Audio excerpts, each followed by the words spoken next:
जलदाय विभाग में राजस्थान में बहुत विस्तार से काम फैलाया है, लेकिन अभी तक भी कुछ इलाके ऐसे हैं जिनके नीचे पानी का अभाव है, उनकी मुश्किलें बरकरार है। मैं मंत्री जी से चाहूँगा कि सारे राजस्थान में एक जैसा एरिया आप इस्तेमाल मत करो। अलवर, भरतपुर, जयपुर, दौसा में एक असिस्टेंट इंजीनियर 2 क्षेत्रों में भी काम संभाल सकता है, क्योंकि ये एरिया छोटा है। आज बाड़मेर जिला 28,000 वर्ग किलोमीटर में है और वो भी डेजर्ट रेगिस्तानी एरिया है। मंत्री जी, मैं आपसे 2 बार मिला हूँ।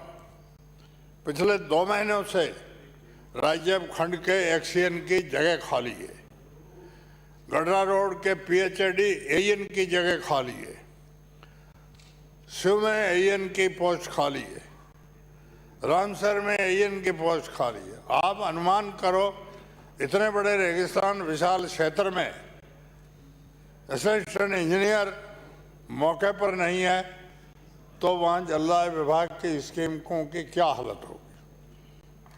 इसलिए मेहरबानी करके हमें ज़्यादा परेशान न करें, और तीसरी बार वो मिल जाएंगे, लेकिन ये खाली जगह भर दो।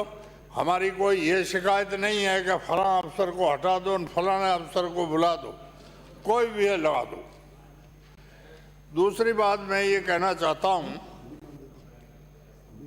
सरकार ने एक नीति बना दी है कि सरकारी कर्मचारी साइड पे रखे तो सरकार पे खर्चे का भारी बोझ पड़ जाएगा, और ये स्कीमें चलाने के लिए ठेकेदारी व्यवस्था शुरू कर दें, ताकि कम पैसों से काम चल जाएगा। ये नहीं चलता है। ठेकेदार गांव के जो चलते पुरते आदमी हैं, उन 2-4 के टंके में पानी दिला देते हैं और वो अपने बिल पास करा के पैसे ले जाते हैं। पुरानी सारी स्कीमों के पाइप चोरी करके लोग ले गए, जीएलआर सारे टूट गए। बगैर आदमी के कौन देखेगा।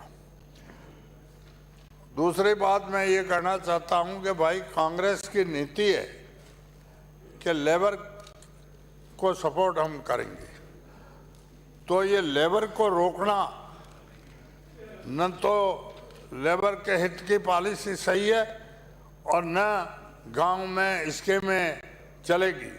आज आपका एक ट्यूबवेल है, 20 लाख रुपया खर्च करके आप डेजर्ट में एक ट्यूबवेल चालू करते हो और उस पर कोई आदमी नहीं है, मोटर जल गई, ट्यूबवेल खराब हो गया, तो इन 20 लाख रुपयों की आप इन ठेकेदारों के बचाव के पैसों की कितनी पूर्ति करोगी। ये बिल्कुल गलत है। हाँ, परमानेंट न करो, लेकिन अस्थायी भी मजदूर सरकारी रखो, और हर 5 किलोमीटर पे एक आदमी होना चाहिए। आज मेरे क्षेत्र में गिराक खड़ी स्कीम है, इसकी लंबाई है 70 किलोमीटर। अब 70 किलोमीटर पे एक आदमी नहीं है, क्या काम चल जाएगा।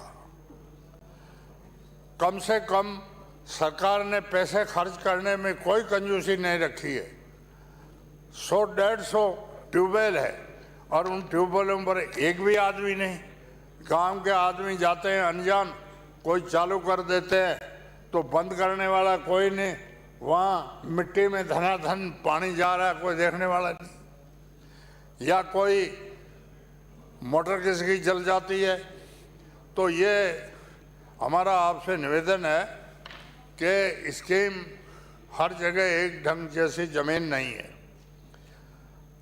गर्मी के मौसम में कम से कम असिस्टेंट इंजीनियर के पास एक गाड़ी होनी चाहिए, और गाड़ी असिस्टेंट इंजीनियर के पास बराबर नहीं हुई तो वो स्कीमें सही सफल ढंग से नहीं चलेगी, लोगों को मुसीबत का सामना करना पड़ेगा। दूसरा मेरा ये सुझाव है कि जो नलकूप खोदे गए हैं उन नलकूपों को आवारा मेहरबानी करके न छोड़े। हमारे यहाँ 2 नहरों का पीने का पानी आ रहा है। एक तो आ रहा है नर्मदा नहर से और एक आ रहा है इंदिरा गांधी नहर से। इस पर सरकार ने पैसों की भी कोई कमी नहीं रखी है, लेकिन काम की रफ्तार बहुत धीमी और बेकार है।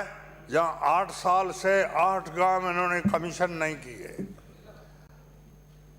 मोहनगढ़ लिफ्ट पानी आता है बाड़मेर, वो बाड़मेर तो सैकड़ों गांव में पानी पहुंच गया। और शिव तहसील में 118 गांव में पहले शिव तहसील आती है, उसमें सिर्फ 8 गांव में पानी उस कैनाल का मिलता है। ये लापरवाही भी मैं इसको मानता हूँ और पक्षपात की बात भी मानता हूँ। आप मेहरबानी करके इस पक्षपात को रोकें और लापरवाही को भी रोकें।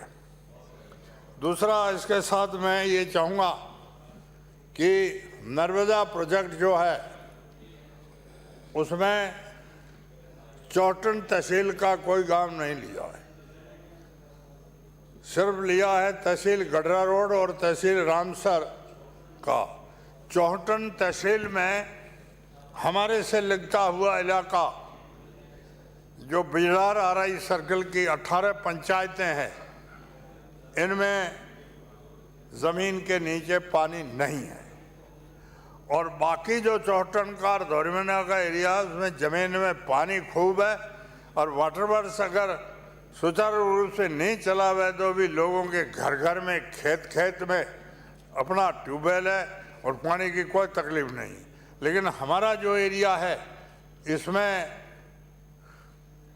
नर्मदा प्रोजेक्ट में चौटन के ये 18 पंचायतें शामिल की जाए और इसका युद्ध स्तर पर काम चालू करके तहसील गडरा रोड और तहसील रामसर का काम पूरा किया जाए।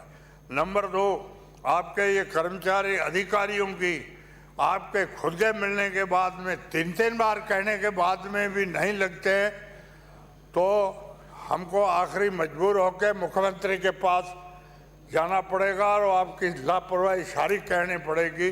धन्यवाद। जय हिंद।